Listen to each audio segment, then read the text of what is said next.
नमस्कार दोस्तों, सीईसी के इस लाइव एडिसेट लेक्चर में आप सभी का एक बार फिर से स्वागत है। मित्रों, जैसा कि आप सब जानते हैं कि निरंतर हम यही प्रयास करते हैं कि आपके लिए कुछ विशेष श्रृंखलाएं हमेशा लेकर आए, उनके अंतर्गत विभिन्न लेक्चर्स आयोजित करें जिससे कि आपके ज्ञान में वृद्धि हो, आपकी सोचने की क्षमता बढ़े। और जैसा कि हम हमेशा कहते हैं और कहते आए हैं, लेट्स बी मॉडर्न, यानी कि अपने आप को आधुनिक करें। अब आप ये सोचने पर विवश हो रहे होंगे कि अपने आप को आधुनिक कैसे किया जा सकता है। मित्रों, जब हम निरंतर कोई नई भाषा सीखते हैं, या यूं कह लीजिए जो भाषा हमारी है और उसे जानने की हम जब कोशिश करते हैं, तो कहीं ना कहीं हम आधुनिक होते हैं। हमारी आज से शुरू होने वाली सीरीज यानी कि श्रृंखला, इसका नाम भी है लर्न संस्कृत बी मॉडर्न, यानी कि संस्कृत सीखिए और अपने आप को आधुनिक कीजिए और दूसरों के लिए भी मार्ग प्रशस्त कीजिए आधुनिक होने के लिए। तो मित्रों, जैसा कि मैं आपको बता चुकी हूं कि लर्न संस्कृत बी मॉडर्न इस विशेष श्रृंखला को हम आज से शुरू कर रहे हैं और इस श्रृंखला के अंतर्गत हम विभिन्न पहलुओं को जानने की कोशिश करेंगे कि किस प्रकार संस्कृत भाषा हमारी आम बोलचाल में शामिल है। बस फर्क इतना है कि हम जानते नहीं हैं, पहचानते नहीं हैं। हम बहुत से शब्दों का इस्तेमाल करते हैं, पर उनकी पीछे छिपी हुई जो परिभाषा है उसको समझने के लिए हमने आज का ये लेक्चर आयोजित किया है और आगे भी हम विभिन्न लेक्चर आपके लिए आयोजित करेंगे। तो मित्रों, जैसा कि मैं बता चुकी हूँ कि आज पहला लेक्चर है इस श्रृंखला में, लर्न संस्कृत बी मॉडर्न। तो बताना चाहूँगी कि इस श्रृंखला को आपको एक नया रास्ता दिखाने के लिए है डॉक्टर बलदेव आनंद सागर, जो संस्कृत समाचार प्रसारक हैं और निरंतर सीईसी की लाइव एडिसेट लेक्चर के माध्यम से संस्कृत भाषा के प्रचार प्रसार में अपना योगदान दे रहे हैं। और मैं उम्मीद करती हूं कि इस सीरीज के अंतर्गत भी आपको इनसे बहुत कुछ सीखने और पढ़ने के लिए मिलेगा।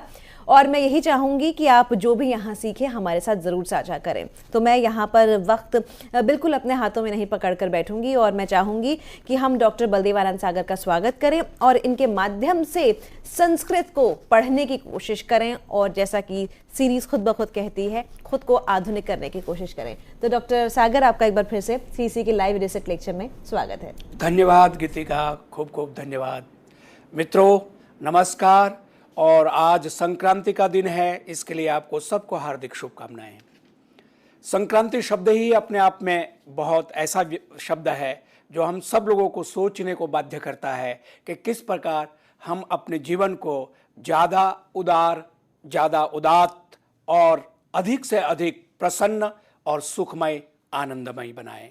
और इसी बात को ध्यान में रखकर, जैसे गीतिका ने बताया, हमने एक नई श्रृंखला शुरू की है, learn Sanskrit be modern. Sanskrit पढ़िए और आधुनिक बनिए। संस्कृतम पठ आधुनिको भव। सांप्रतम भवन्तः विचारयन्ति विचारयिष्यन्ति वा यत् संस्कृत पठनेन कश्चन जनः किम आधुनिको भवितुम अर्हति वा। Now you will think that if I learn Sanskrit how I will be modern. बिल्कुल, क्यों कि इस वांग्मय में, संस्कृत भाषा के वांग्मय में इतने सारे तत्व छुपे हुए हैं, कहे या है इस परंपरा में, जो आज हमारे सामने नहीं है और उनको आपके सामने लाना, सबके सामने लाना हमारा लक्ष्य है। भाषा अभिव्यक्ति का माध्यम है, आप सब जानते हैं, और भाषा के द्वारा हम अपने गूढ़तम भाव और सूक्ष्मतम और उदात्ततम विचार प्रकट कर सकते हैं। और इसीलिए विश्व में जितनी भी भाषाएं हैं सब प्रणम्य है, आदरणीय है और हमारे लिए अभिव्यक्ति का माध्यम बनती है। किंतु जो भाषा जितनी ही अनुशासित हो, व्यवस्थित हो और व्यापक हो, उतनी ही ज्यादा जीवित और चिरंजीवी रहती है।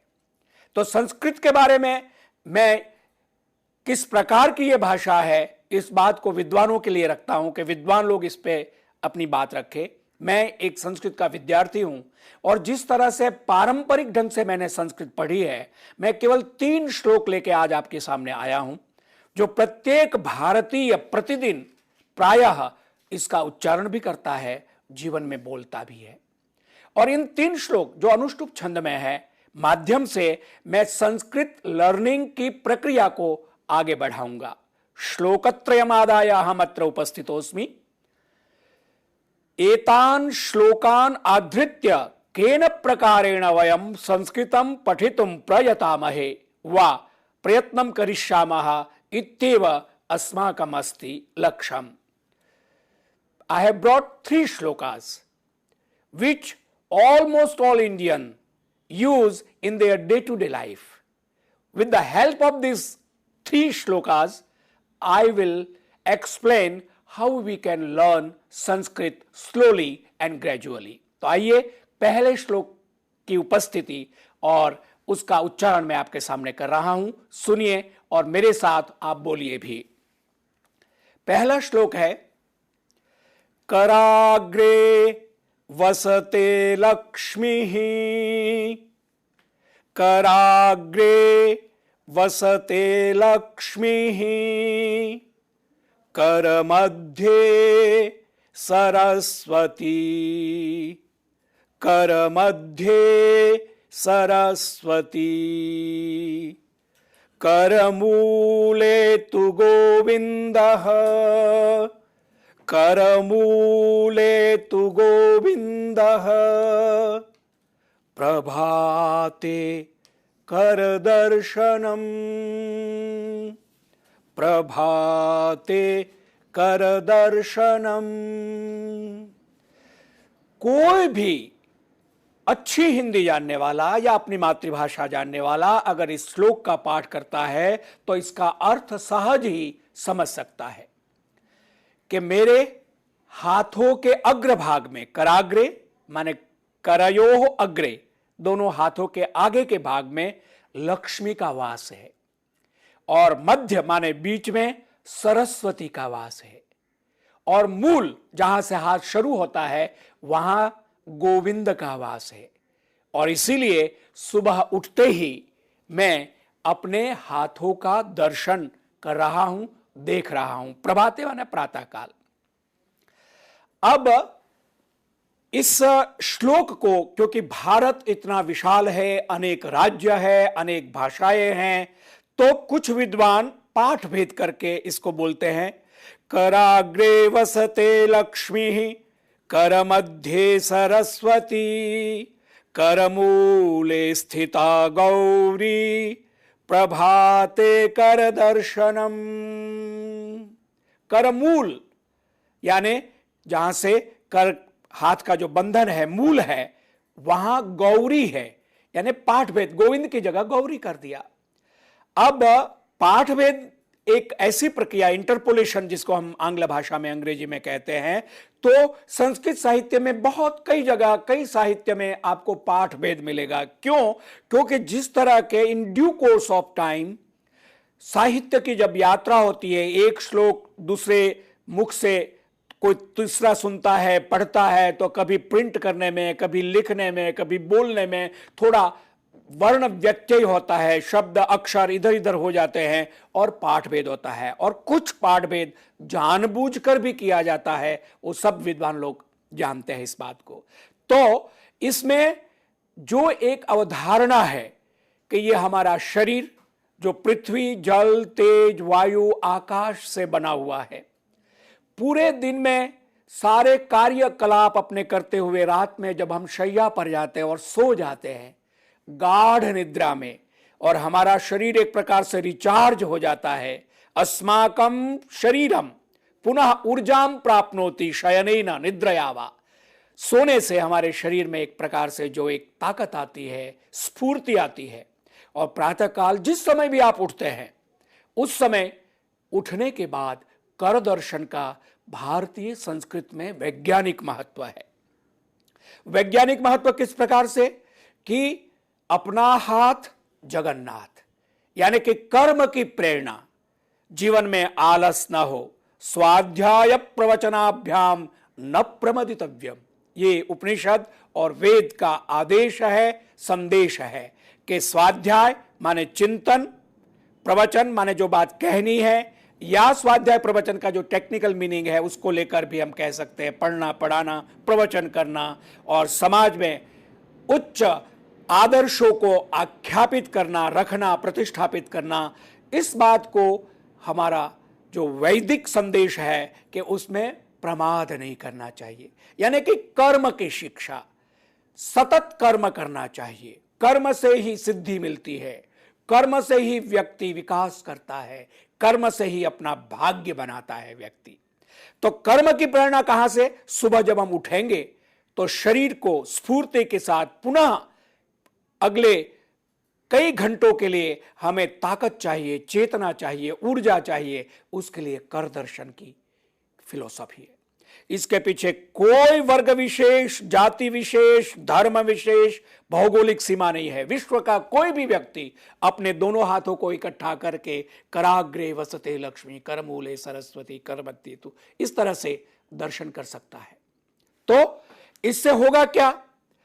वेद में भी कहा है, अयम ते हस्तः भगवत्तरः, ये हमारे जो हाथ है वो अनंत ऐश्वर्यों का स्वामी है। हाथों में शक्ति का प्रतीक है हाथ। और हाथ के दर्शन करने के बाद हमको अपने ही शरीर से, जो पंच तत्व का बना हुआ, जिसके अंदर चेतना है, उससे शक्ति मिलती है। लक्ष्मी, सरस्वती, गोविंद, इन तीनों शब्दों को आपने देखा होगा लाल रंग में मैंने रेड इंक में किया, क्योंकि इसके बारे में मुझे आपको बताना है व्याकरण। तो ये सब तत्व है। देवी देवता की बात तो बाद में आती है कि लक्ष्मी देवी के रूप में, सरस्वती देवी के रूप में, गोविंद ईश्वर के रूप में, लेकिन उसके मूल अर्थ क्या है और उसके बाद उसकी उद्भावना, अवधारणा के बाद उद्भावना, किस तरह से प्रत्येक व्यक्ति के लिए लक्ष्मी यानी वैभव, ऐश्वर्य जरूरी है, सरस्वती यानी ज्ञान, बुद्धि और विवेक आवश्यक है, गोविंद माने संयम, गोविंद माने पूरी अपने आत्म संयम जिसको कहते हैं, इंद्रियों पर नियंत्रण करना, अपनी इच्छाओं पर नियंत्रण करना, ये गोविंद का काम है। और गौरी यानी कि परम चेतना, जो पूरी शक्ति के रूप में, कॉस्मिक पावर के रूप में है। इनकी जरूरत किसको नहीं है? सबको है। तो इसीलिए हमारे मनीषियों ने, हमारे जो आत्मचेता, जो तत्व वेत्ता लोग थे, उन्होंने इस बात को कहा कि प्रातः उठते ही, और युवा पीढ़ी के लिए बहुत जरूरी है। अब आप कहेंगे प्रतिदिन नहीं होता, कोई बात नहीं, प्रतिदिन नहीं होता। जिस दिन रविवार है उस दिन आप कर लीजिए कर दर्शन, या जिस दिन आप छुट्टी पर जाते हैं और वहां आराम से कोई कार्य नहीं, क्योंकि जनरली महानगरों में या वहां रहते उनको जल्दी उठ के दूसरे काम में लगना होता है। आज आप जल्दी उठ के एकदम मोबाइल लेके व्हाट्सएप देखते हैं, तो उसकी जगह पहले कर दर्शन कर लिया जाए। कराग्रे वसते लक्ष्मी, करमूले सरस्वती, करमध्ये तु गोविंद, प्रभाते कर दर्शनम। तो इस प्रकार से आप कराग्रे वसते लक्ष्मी, करमध्ये सरस्वती, करमूले स्थिता गौरी, प्रभाते कर दर्शनम, जैसे आप पाठ, यानी कि ये सब तत्व हमारे हाथ में है। ये हमको बोल के, दर्शन करके, फिर अनुभूति भी करना है, केवल बोलने के साथ। और बोलते जाएंगे तो अनुभूति भी बाद में होने लगेगी। ये हमारा जीवन दर्शन है। अब ये मैंने एक चित्र इसलिए आपके सामने रखा है कि इस तरह से, किस तरह से हम सामने हाथ रखें और बाद में हम प्रणाम करेंगे। ये प्रणाम की मुद्रा है। प्रणाम में आपने देखा कि हमारा दाहिना और बाहिना हाथ दोनों मिल जाता है, यानी कि जीवन के लिए आवश्यक जो पॉजिटिव और नेगेटिव दोनों ऊर्जा है उसको हमने मिलाया। ये जो विद्युत प्रकाश है, इसमें आप देखते हैं कि पॉजिटिव नेगेटिव दोनों जो पक्ष है ऊर्जा का, उसको जब आप मिला देते हैं तो रोशनी होती है, कार्य होते हैं, एक शक्ति पैदा होती है। तो हमारे ही दोनों हाथों को हमने मिलाया और प्रणाम किया। हम प्रणाम पृथ्वी को करेंगे, प्रणाम अपने माता पिता को याद करके करेंगे, बुजुर्गों को, बड़े को, ऋषियों को, और समस्त अपने केवल मानसिक रूप से याद करके, तो एक अद्भुत शक्ति का संचार और अनुभूति हमको होगी, इसमें कोई संदेह नहीं है। आइए आगे चलते हैं। और इसके बाद जैसे बिस्तर से हम नीचे उतरते हैं तो हम एक और श्लोक बोलते हैं। समुद्रवसने देवी पर्वतस्तन मंडले, समुद्रवसने देवी पर्वतस्तन मंडले, विष्णुपत्नी नमस्तुभ्यं पादस्पर्शं क्षमस्व मे, विष्णुपत्नी नमस्तुभ्यं पादस्पर्शं क्षमस्व मे। ठीक पहला श्लोक जैसे था वैसे ही ये बहुत सरल है। समुद्र वसना, वसन माने वस्त्र, समुद्र माने पर्वत। देखिए ये समुद्र है। भारत का अगर हम संदर्भ दें तो भारत 3 ओर से समुद्रों से घिरा हुआ है। ये समुद्र के बाद पर्वतस्तन मंडले, पर्वत पहाड़, समुद्र और पहाड़, ये पहाड़ पर्वत। और इस प्रकार से पृथ्वी के, हमारे भारत के संदर्भ में और विश्व में समुद्र और पर्वत हमको सभी जगह दिखाई देते हैं। यानी समुद्र वसने देवी पर्वत स्तन मंडले विष्णु पत्नी नमस्तुभ्यम पाद स्पर्शम क्षमस्व में। पूरी पृथ्वी का वर्णन करने के लिए हमारे ऋषियों ने कहा कि जिसका वस्त्र समुद्र है, इस पृथ्वी का वस्त्र क्या है? समुद्र है, हे देवी। और जो पर्वत है वो आपका सीना है, स्तन मंडल है आपका। आप विष्णु पत्नी है। विष्णु माने व्यापक तत्व, जो कॉस्मिक एलिमेंट जिसको हम कहेंगे, व्यापक तत्व, उसकी आप पत्नी है। आपको मैं प्रणाम करता हूं। चूंकि अब मैं बिस्तर से नीचे उतर के लगातार आप पर, पृथ्वी पर मैं घूमूंगा, दौड़ूंगा, घमासान चलूंगा, ये सब होगा, तो मेरा जो पाद स्पर्श है, चूंकि आप पूजनीय है, आप आदरणीय है, तो मेरा ये जो पाद स्पर्श है इसको आप क्षमा करेंगे। मां है पृथ्वी, पृथ्वी को अपने मां माना है। तो उस संदर्भ में हम क्षमा याचना करके फिर पृथ्वी पर चलना शुरू करते हैं। अब कोई तर्क कर सकता है कि मल्टी स्टोरी बिल्डिंग में रहते हैं तो दूसरी, तीसरी, 5वीं मंजिल में जब रहते हैं तो वहां तो पृथ्वी नहीं है, कैसे हम वहां पृथ्वी? पृथ्वी का मतलब होता है जो पृथ्वी तत्व है, यानी कि जो फर्श है वो भी पृथ्वी ही है। तो जहां भी हम रहे, हमारा पैर जब नीचे आता है तो उससे पृथ्वी के साथ हमारा स्पर्श होता है। तो ये पाद स्पर्श की क्षमा याचना के साथ ये दूसरा श्लोक मैंने रखा। अब हमारा आधुनिक जीवन है, हम सुबह उठ के ब्रश वगैरह, दंत धावन जैसे करते हैं, तो दंत धावन माने दांत साफ करना, ब्रश करना, उसके भी मंत्र है भारतीय संस्कृति में। बहुत आर्ष परंपरा जो है वो अद्भुत है। और उसमें पहले हम वनस्पति के साथ ज्यादा हमारा संबंध था, तो नीम का, बबूल का जो दातुन है वो करते थे।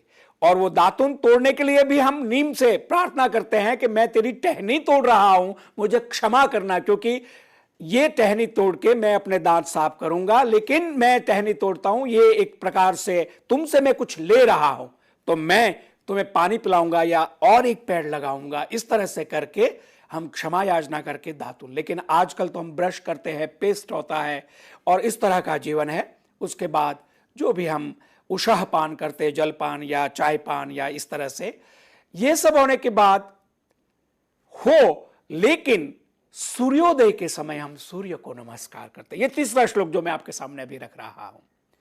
सूर्योदय जो इस पृथ्वी का प्रकाश है, इस पृथ्वी को ऊर्जा देता है, उष्णता, गर्मी देता है, प्रकाश देता है, ऐसा प्लैनेट है, ऐसा ग्रह है। और बिना सूर्य ना हो ऐसी हम कल्पना ही नहीं कर सकते हैं। तो उस सूर्य को प्रणाम करने के लिए हमारे ऋषि लोग कहते हैं, आदिदेव नमस्तुभ्यं प्रसीद मम भास्कर। आदिदेव नमस्तुभ्यं प्रसीद मम भास्कर। दिवाकर नमस्तुभ्यं, दिवाकर नमस्तुभ्यं प्रभाकर नमोस्तुते, प्रभाकर नमोस्तुते। पुनः उसी बात को अहम आवृत्या स्मारयामि यत् सरलोऽयं श्लोकः यः कश्चन अपि सम्यक मातृभाषां वा शुद्ध हिंदी भाषां जानाति सारल्येन अस्य श्लोकस्य अर्थम अवगन्तुं पारयति। Anyone who understand his or her mother tongue or good Hindi, they can understand this shloka.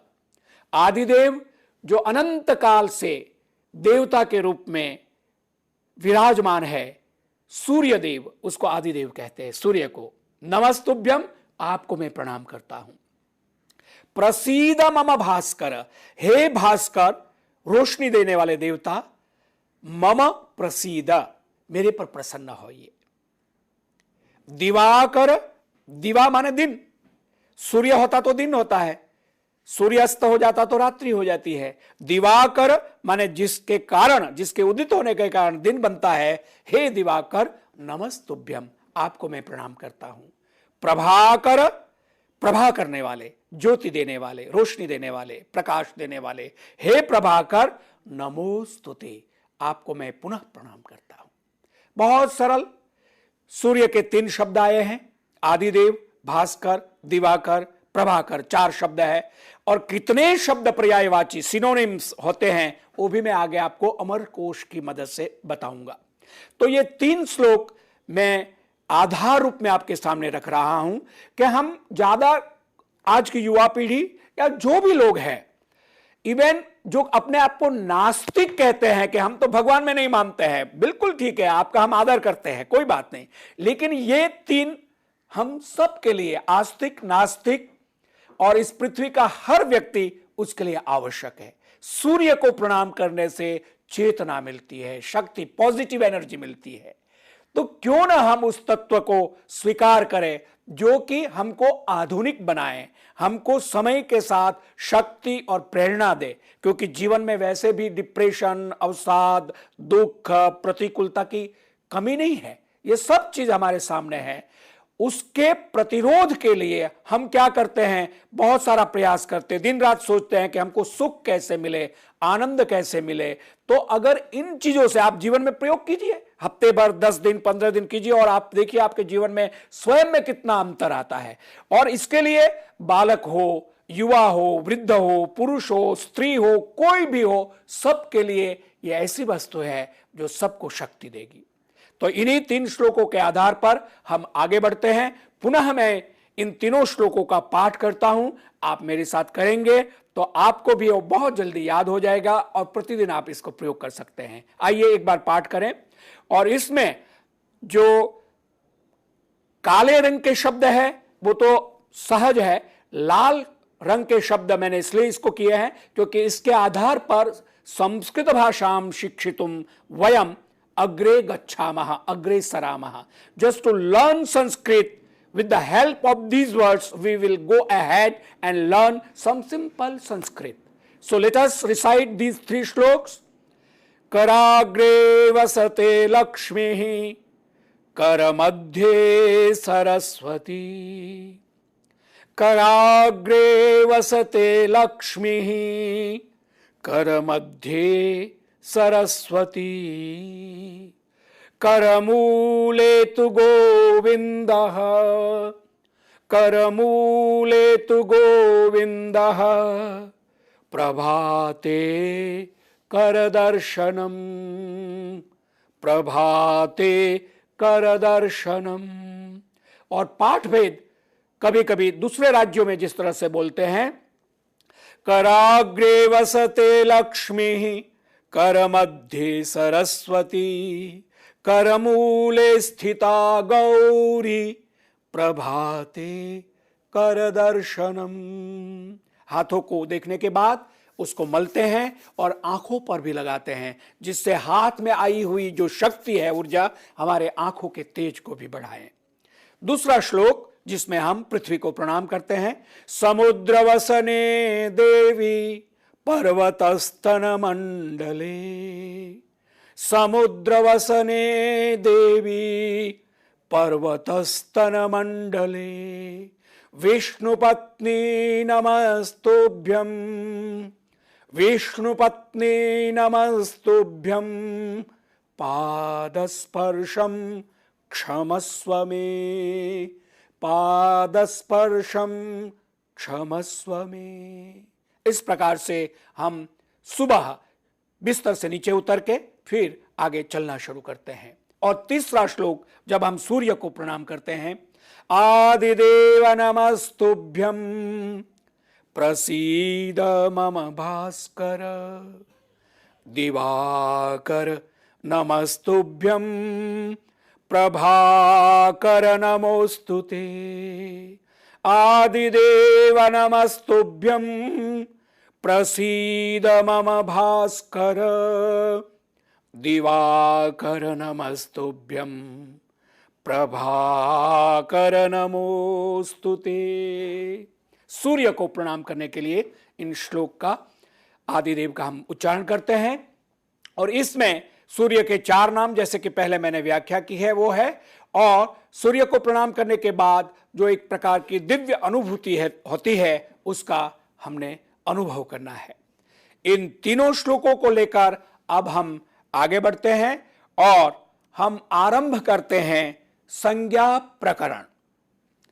अब ये संज्ञा क्या है, प्रकरण क्या है, इस शब्द के साथ हम इसकी व्याख्या करते हैं।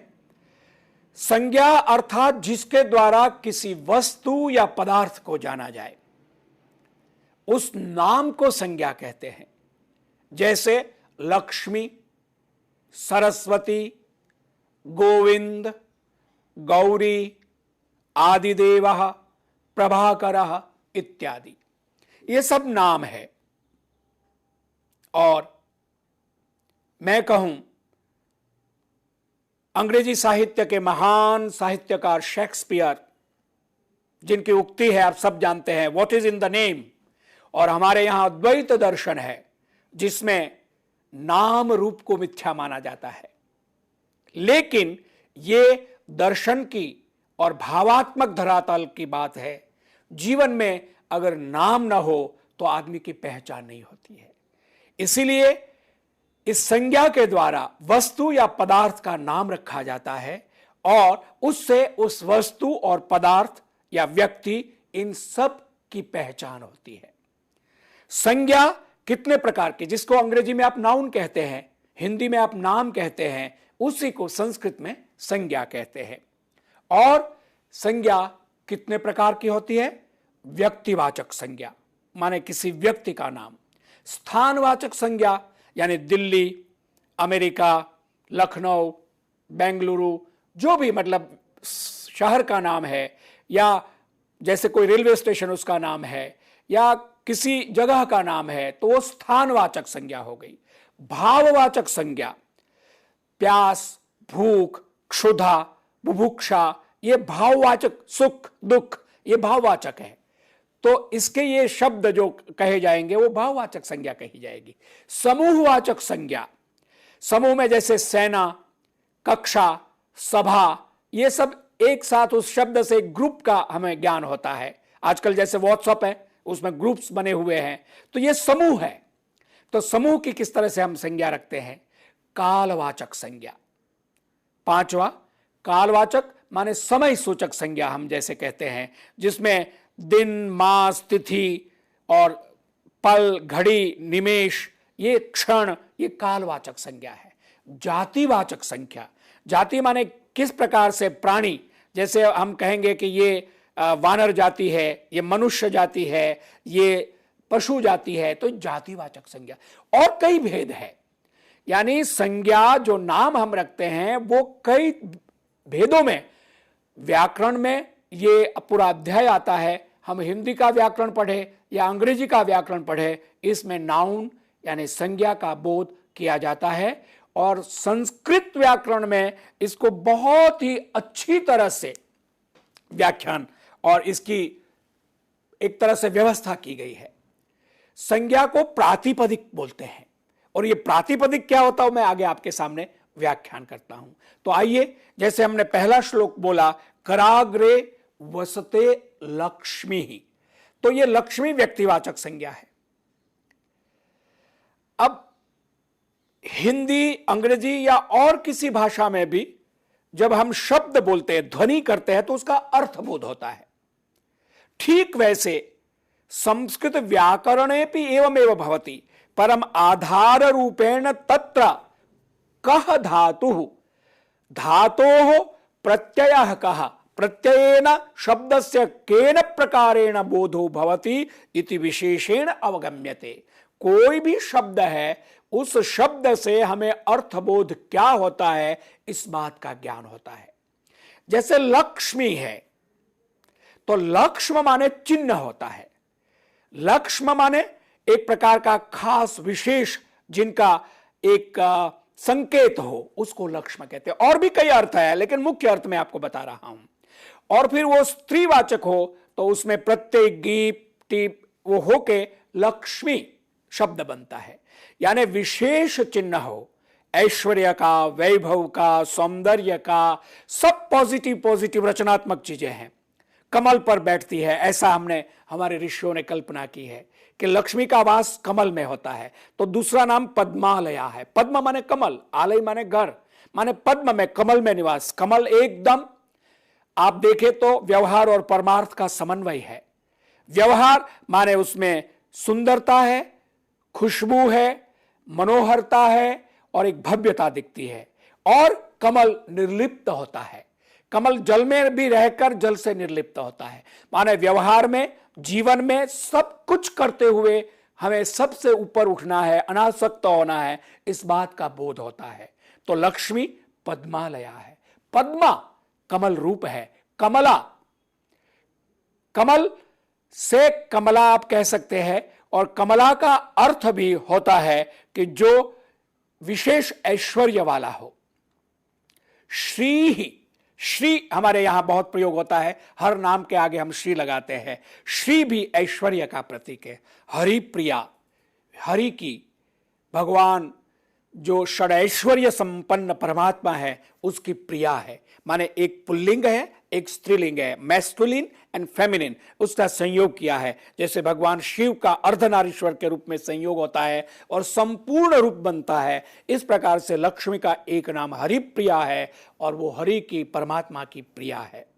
इंदिरा, इंदिरम, इंदिरा कमल को भी कहते हैं। कमल के साथ एक रूप होने के लिए हम इंदिरा बोलते हैं। और लक्ष्मी का एक और आदरणीय स्वरूप लोक माता, लोक माने पूरा विश्व, संसार, उसकी मां है, इसलिए एक और नाम है मां। क्षीरोद तनया, क्षीरोद बोलते समुद्र को, उसकी तनया माने पुत्री, समुद्र की पुत्री है। कैसे? आप सब जानते होंगे कि किस प्रकार से समुद्र मंथन हुआ था, जिसमें से 14 रत्न निकले थे। उन 14 रत्नों में एक लक्ष्मी भी है, इसलिए क्षीरोद तनया, समुद्र तनया उनको कहते हैं। क्षीर सागर कन्या भी आगे आ रहा है। रमा, रमा लक्ष्मी का नाम है। रमयति जो आनंद देती है, आनंदम प्रापयति सा रमा। भार्गवी भृगु ऋषि की कन्या है, इसलिए भार्गवी कहा जाता है।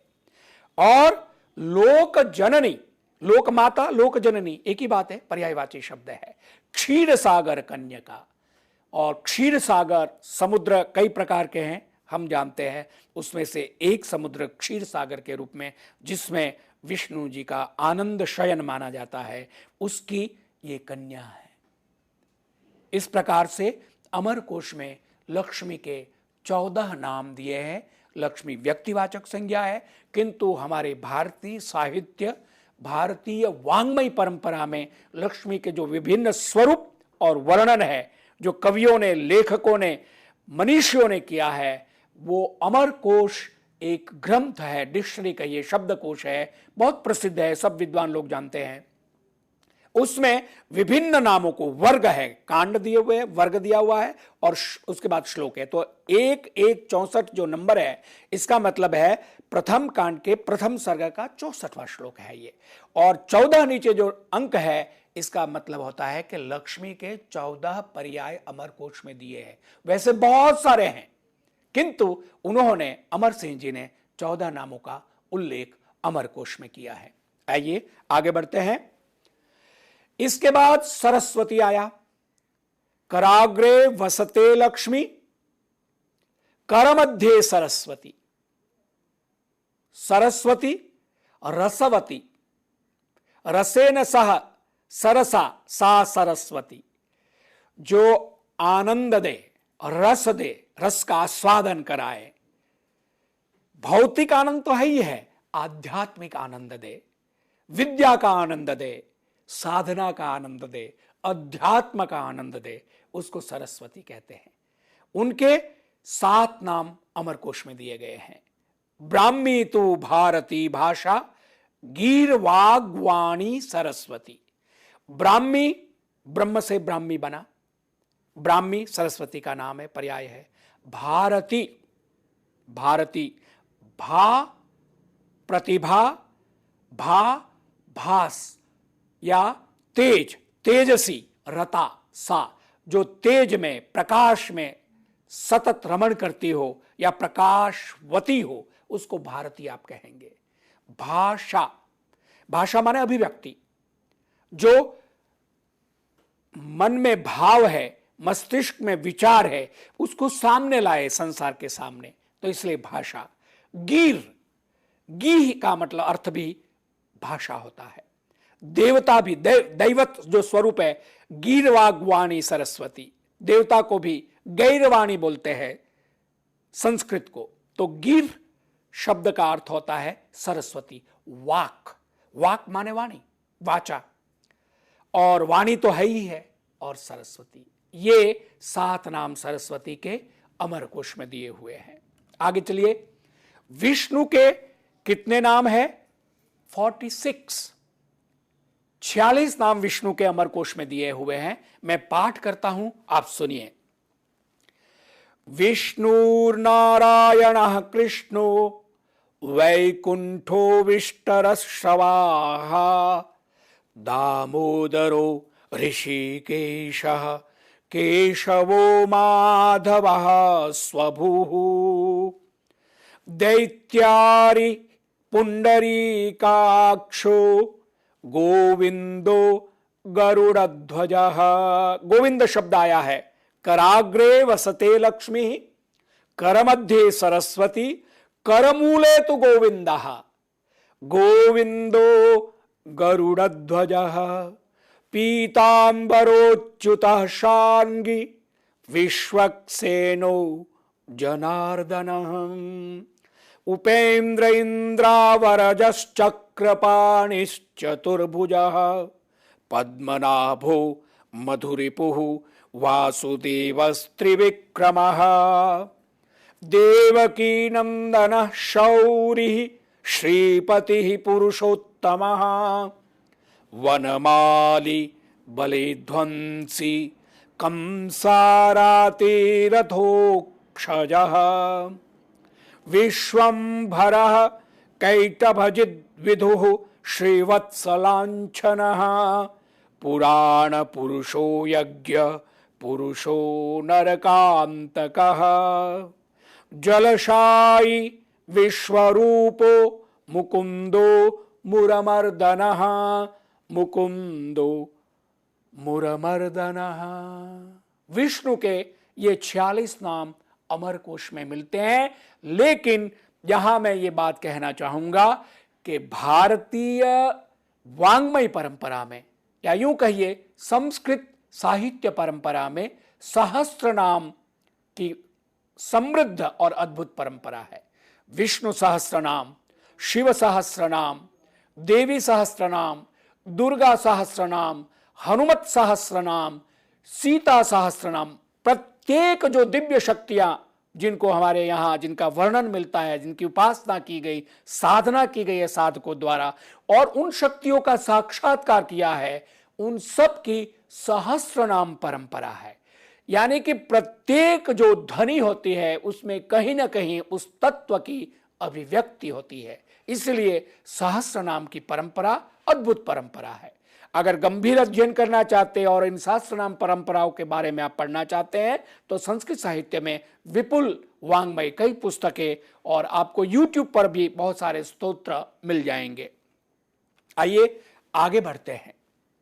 गौरी शब्द आया है। गौरी शब्द के लिए 23 नाम अमरकोश में हमको मिलते हैं। 23। उमा कात्यायनी गौरी, काली हेमवतीश्वरी, शिवा भवानी रुद्राणी, शर्वाणी सर्वमंगला। अपर्णा पार्वती दुर्गा मृणानी चंडिकात्मिका आर्या दाक्षायणी चैव गिरिजा मेनकात्मजा कर्ममोटी तु चामुंडा चर्मचुमुंडा तु चर्चिका उमा कात्यायनी गौरी काली हैमवतीश्वरी। अब ये नाम जो कि पर्यायवाची है अमरकोश में दिए हुए हैं, प्रत्येक नाम का अर्थ है, जिससे गुरु से गौरी बनता है, जिसमें गुरुत्व हो, और गौर वर्ण से भी गौरी शब्द बनता है जो बहुत ही सुंदर हो, गौर वर्णा हो। पार्वती को गौरी कहते हैं, आप जानते हैं। तो इन शब्दों को, पर्यायवाची शब्दों को, हमारे यहां संस्कृत वांग्मय में जब बालक का प्रवेश होता था तो आरंभ में अमरकोश याद करवाया जाता था। क्यों? कि कहीं लिखना है या कोई कवि बनना चाहता है, अलग अलग एक ही संज्ञा वाचक शब्दों के पर्याय उसको याद रहे। कंठस्थ अमरकोश, आज भी कई विद्वान ऐसे मिलते हैं जिनको अमरकोश पूरा कंठस्थ है, कई हजार श्लोक है, और पूरे वांग्मय में एक ही शब्द के इतने अर्थ मिलते हैं। वो अमरकोश की खूबी है, विशेषता है, आप सब जानते होंगे।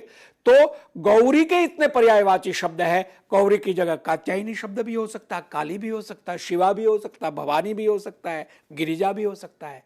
तो ये हर एक शब्द का फिर अपना अर्थ है। जैसे गिरिजा, तो गिरि माने पर्वत, पहाड़, पर्वते या पर्वत से पैदा हुई वो गिरिजा है, यानी हिमालय की पुत्री है।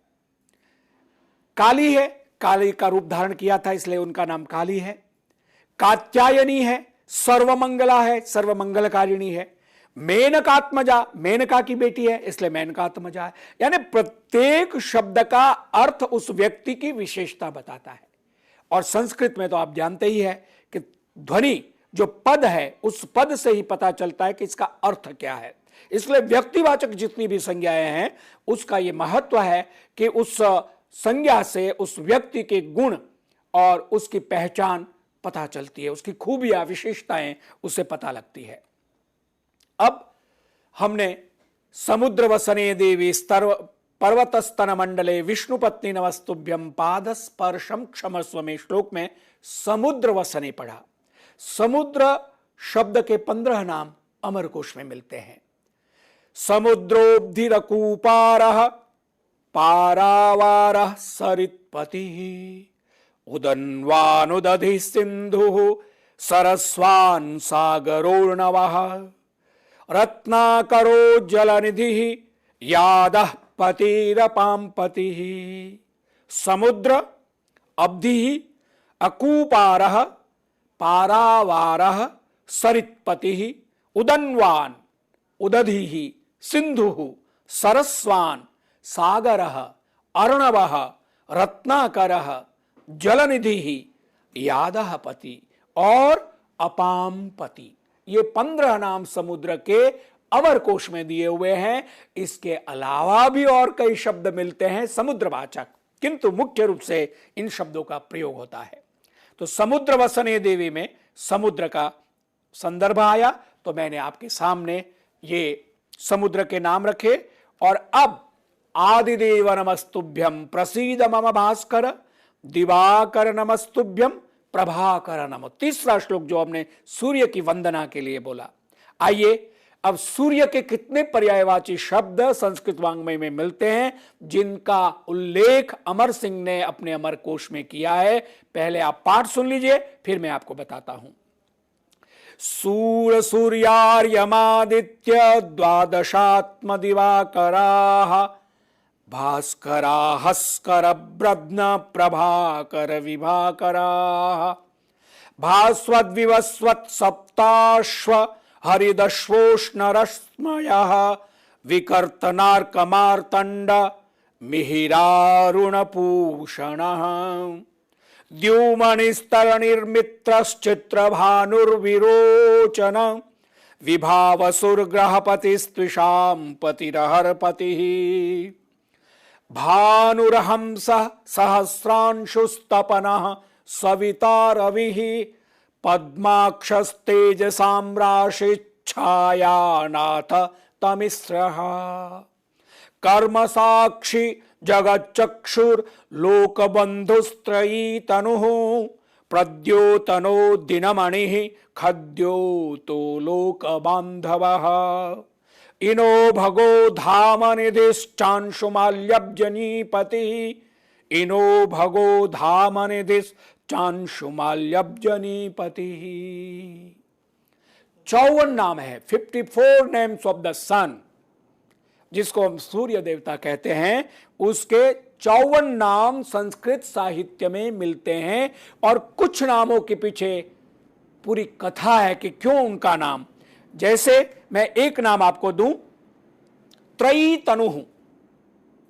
ये त्रयी तनुः यानी 3 जो तत्व है, 3 जो वेद है, 3 जो काल है, उसका समग्र रूप सूर्य है। तनु माने शरीर, त्रयी माने 3 तत्वों का समूह। आप जानते हैं कि भगवान शिव के रुद्रावतार के साक्षात मूर्ति हनुमान, उनके गुरु है सूर्य। सूर्य से वेद पढ़े थे भगवान हनुमान ने। और बाकी तो कई कथाएं हैं, मतलब ये कथाएं जिनके पीछे रहस्य है और केवल साधना से पता चल सकता है। सब गुणी जन सुधी जन जानते होंगे कि साधना करने वाला व्यक्ति इन रहस्यों को समझ सकता है। 54 नाम एक ही व्यक्ति के संज्ञा एक है। मैं केवल यह कहना चाहता हूं कि कितना समृद्ध है ये साहित्य, जिसमें जितना चिंतन किया जाए, मनन किया जाए, स्वाध्याय किया जाए, उतने रहस्य उजागर होते हैं। क्यों हम सूर्य की उपासना करें? सूर्य के बिना हमारा अस्तित्व क्या है? ज्योतिष में हम देखें या भौतिक शास्त्र, रसायन शास्त्र, जीव शास्त्र, जैव बायोलॉजी जिसको हम कहते हैं, कहां नहीं इस तत्व का महत्व है। तो उसको वैज्ञानिक दृष्टि से भी हम सोचे तो केवल आदर सम्मान इसीलिए करें क्योंकि उसको देवता माने नहीं। आप विश्लेषण कीजिए, जो बुद्धिजीवी व्यक्ति है वो विश्लेषण करे कि कितना महत्व है। क्यों हमारे ऋषियों ने कहा कि सूर्योदय होने से पहले स्नान कर लेना चाहिए या स्नान करते हुए सूर्य को अंजलि देना चाहिए? ये सब वैज्ञानिक, उसके पीछे कई लोगों ने, जब वो एक गतानुगतिक हो जाता है तो उसके लिए कई सामाजिक परिष्कार भी आए हैं, उसकी भी कई कथाएं हैं। लेकिन अगर देखा जाए तो इसका इतना महत्व है कि हमें कितना भी अपने आग्रह दुराग्रह है उसको छोड़कर आधुनिक बनने के लिए, क्यों कि हमारा लक्ष्य है लर्न संस्कृत बी मॉडर्न। आपको आधुनिक बनना है तो इस अस्य वाङ्मयस्य अध्ययनम कृत्वा यह वस्तु यद वस्तु अस्ति यद तत्वम अस्ति तस्य सम्यक अवबोधनम स्यात्। वो फिर अद्वैत वेदांत हो या सिक्स सिस्टम फिलोसॉफी हो या वैदिक मनीषा हो, उनको धीरे धीरे धीरे धीरे जैसे आत्मसात करते जाएंगे तो ये सारे रहस्य खुलते जाएंगे और समझ में आता जाएगा। जो आनंद की अनुभूति है, विद्या के आनंद की अनुभूति है, ज्ञान के आनंद की अनुभूति है, वो प्राप्त होगी और वही तो सच्चिदानंद है। उसको प्राप्त करने के लिए हमको आधुनिक बनना है और आधुनिक बनने के लिए हमको संस्कृत वाङ्मय का अध्ययन करना है, स्वाध्याय करना है। तो इसी संदर्भ में लर्न संस्कृत बी मॉडर्न हमारा नारा है और इस नारे को सिद्ध करने के लिए अस्माभिः सर्वैरपि संस्कृताध्ययनम करणीयम, संस्कृतम लेखनीयम, संस्कृतम भाषणीयम, संस्कृतम पठनीयम। ये जनाः कथयन्ति यत् संस्कृते केवलं कर्मकाण्डादिकम् एव वर्तते, केवलं धार्मिक कृत्यानि एव सन्ति, तत्तु सन्त्येव, परं तत्र यत् जीवनस्य विज्ञानम् अस्ति, यत् तत्र आनन्दः अस्ति, तदर्थमपि अस्माभिः अस्य वाङ्मयस्य अध्ययनं करणीयम्। तो इस तरह से हमने देखा कि सूर्य के 54 नाम हैं और सूर सूर्यार्यमादित्य द्वादशात्म दिवाकरा भास्करा हस्कर ब्रध्न प्रभाकर विभाकरा भास्वत विवस्वत सप्ताश्व हरिदशोष्ण रश्मया, इस प्रकार से 54 नाम आप बाद में भी इसको देख सकते हैं यूट्यूब पर जब देखें इसको स्टील करके आप इसका याद भी कर सकते हैं। और जब भी चाहे अमरकोश आपसे, अगर आप संस्कृत का गंभीर अध्ययन करना चाहे तो अमरकोश भी आप देखें, पढ़ें, और उससे जो लाभ हो सकता है भाषा में शब्द सामर्थ्य का, शब्द वृद्धि के लिए, उसमें आपको आनंद आएगा। आगे चलते हैं। संज्ञा प्रकरणम, जहां से हमने शुरू किया था। संज्ञा अर्थात जिसके द्वारा किसी वस्तु या पदार्थ को जाना जाए, उस नाम को संज्ञा कहते हैं। जैसे लक्ष्मी, सरस्वती, गोविंद, गौरी, आदिदेव, प्रभाकर, जो हम कर चुके हैं। अब एक एक शब्द का संस्कृत साहित्य के अनुसार प्रकृति प्रत्यय बोलते हैं। यानी प्रकृति माने मूल धातु और प्रत्यय माने सफिक्स, यानी पीछे जो जुड़ता है। सफिक्स मोटे तौर पर 200 है संस्कृत में, प्रत्यय 200 है। प्रत्यय का एक अर्थ होता है विश्वास,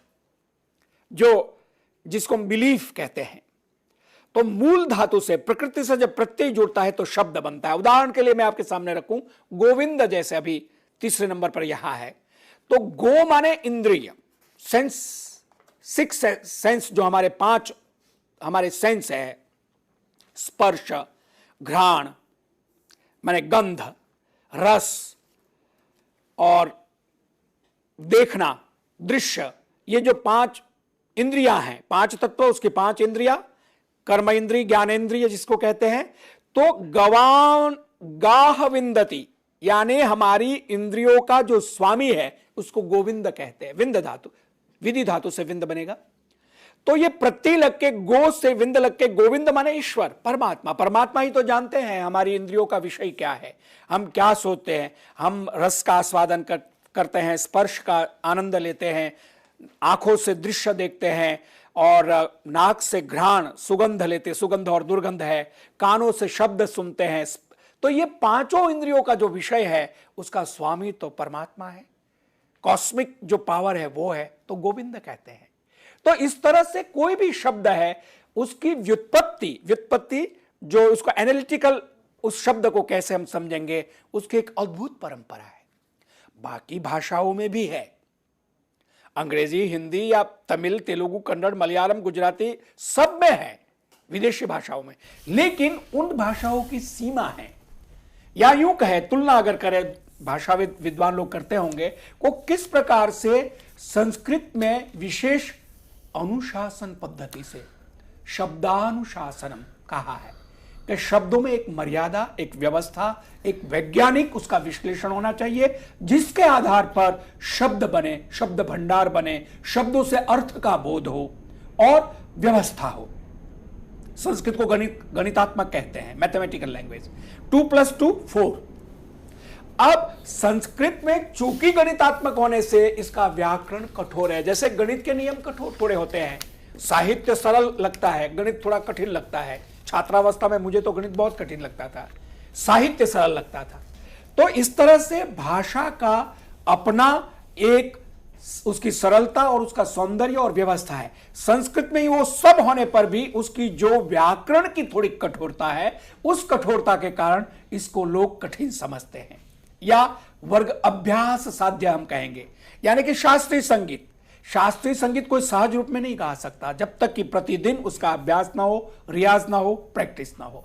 ठीक वैसे संस्कृत संभाषण के लिए यदि अभ्यासः अस्ति चेत वयम सारल्येन संस्कृत भाषया भाषितुं शक्नुमः। We can speak extempore Sanskrit if we have practice. तो इसीलिए हम इस बात पर का आग्रह रखते हैं कि संस्कृतम केवलम संभाषणेन एव सिद्ध्यति। यदि कश्चन जनः संभाषणं करोति नियत रूपेण, नियमित रूपेण वा प्रतिदिनं 10 कला पर्यन्तम, अर्धहोरा पर्यन्तम वा संस्कृतं भाषते चेत् न कापि बाधा। अनंतरम यथा आंग्ल भाषां, हिंदी भाषां वा वदति तद्वत् संस्कृत भाषायाम् अपि वक्तुं शक्नोति। मैं जो बोल रहा हूं आप समझ भी रहे होंगे और उसका अर्थबोध भी हो रहा होगा। केवल प्रैक्टिस नहीं होने से हम उसको बोल नहीं पा रहे हैं।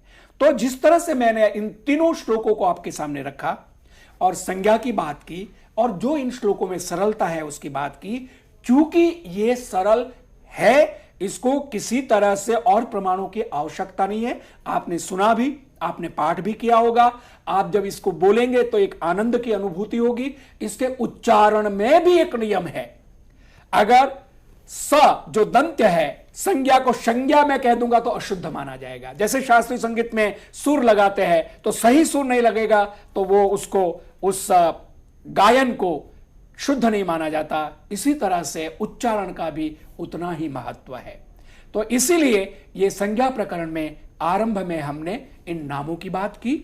आगे हम चलेंगे तो बात करेंगे कि किस तरह से संज्ञा को ही प्रातिपदिक कहते हैं, जिसको इन इंग्लिश वी से नाउन, हिंदी में जब इनको हम नाम कहते हैं उसी को संज्ञा भी कहते हैं। लेकिन संज्ञा को और विशेष चिंतन करके व्यवस्थापित करने के लिए प्रातिपदिकम, अर्थवत धातुर प्रत्यय प्रातिपदिकम, ये पाणिनि सूत्र है जो मैंने लिखा नहीं है, लेकिन मैं आपके सामने बोल रहा हूं कि जो कोई भी शब्द संज्ञा नहीं हो सकता है, प्रातिपदिक नहीं, अर्थवत, उसकी अर्थवत्ता, कुछ गुणुम आप बोल दीजिए, यह संज्ञा नहीं होगी क्योंकि इसकी कोई इसका अर्थ नहीं है। यानी जिसका अर्थ हो, अधातु हो, अर्थवत रप्रत्यय अधातु का प्रातिपदिकम। तो ये मैं विस्तार से बाद में आपको कहूंगा जब हम कुछ और व्याख्यान सुन लेंगे और आपके सामने इन चीजों को रखूंगा। सरलता से, सरल संस्कृत के लिए आप इन 3 श्लोकों का पाठ करके आगे बढ़ेंगे। हम इसके बारे में आगे किस प्रकार से संज्ञा शब्द बनता है, उपसर्ग किस तरह से होते हैं और प्रत्यय किस प्रकार से होते हैं, इनके जुड़ने से संज्ञाएं और शब्द बनते जाते हैं, क्रिया का, शब्द का किस कारक के साथ वाक्य रचना होती है, तद हम अनंतरम वक्ष्यामि येन भवन्तः सर्वेपि सारल्येन संस्कृतम अवगन्तुम भाषितुम लेखितुम शक्ष्यन्ति। आज इतना ही, धन्यवाद। जी, इसी के साथ हम धन्यवाद करना चाहेंगे डॉक्टर बलदेवानंद सागर का, जिस तरह से उन्होंने इस विशेष श्रृंखला के अंतर्गत पहले लेक्चर के माध्यम से हमें ओतप्रोत किया और हमें कहीं ना कहीं जिज्ञासु बनाया कि हम संस्कृत भाषा को और जानें और समझें। तो मित्रों, हम निरंतर यही प्रयास कर रहे हैं कि आपके लिए ऐसे और लेक्चर्स आयोजित करें। डॉक्टर सागर, क्योंकि यहाँ पर समय बहुत ज़्यादा कम है और आपने उच्चारण को लेकर अभी यहाँ पर बात की थी, आवाज़ का कितना ज़्यादा महत्व होता है उच्चारण करते वक्त जब हम संस्कृत भाषा की बात करते हैं? 100% महत्व होता है, मैं यूं कहूंगा। इसीलिए आपने देखा होगा हमारे यहाँ श्रुति परंपरा थी जिसमें गुरु बोलते हैं और शिष्य उसको उच्चारित करता है। तो कहीं भी स्वर में जो उदात्त, अनुदात, स्वरित, ह्रस्व, दीर्घ, ये सब भेद है, सब जानते होंगे। तो उसको सही उच्चारण करना, जो वर्ण है चाहे कॉन्सोनेंट हो या वोवल हो, स्वर व्यंजन, उसको ठीक से बोलना। जैसे स, श, श 3 तरह के भेद है, मूर्धन्य श है, दंत्य श है, तालव्य श है, इस तरह से। तो उसका 100% महत्व है। और आजकल गीतिका जी, खास बात मैं ये कहूंगा कि जैसे कंप्यूटर साइंस हो रहा है, हमारे पास मोबाइल है, हम बोलते हैं और उसका वॉइस आप रिकॉर्ड करके भेजते हैं। तो उसमें जो सॉफ्टवेयर है, उसमें जो साउंड है, वो वैसा उच्चारण हम नहीं करेंगे तो वो सही वो एप्लीकेशन नहीं होगा। तो उच्चारण का तो विज्ञान के संदर्भ में भी बहुत महत्व है। जी, उच्चारण का सबसे बड़ा उदाहरण इस वक्त हमारे साथ हमारे स्टूडियो में मौजूद डॉक्टर बलदेवानंद सागर स्वयं है, जिस प्रकार ये उच्चारण करते हैं। उम्मीद करते हैं आप भी चाहेंगे कि आप भी इस प्रकार का उच्चारण करें जब आप संस्कृत सीख रहे हैं या फिर और अभ्यास से आ जाएगा, प्रैक्टिस से वो हो सकता है। बिल्कुल। तो आपको और अभ्यासरत बनाने के लिए हम आपके लिए आगे भी लेक्चर आयोजित करेंगे और आपसे जल्द मुलाकात होगी। तब तक के लिए नमस्कार। नमस्कार।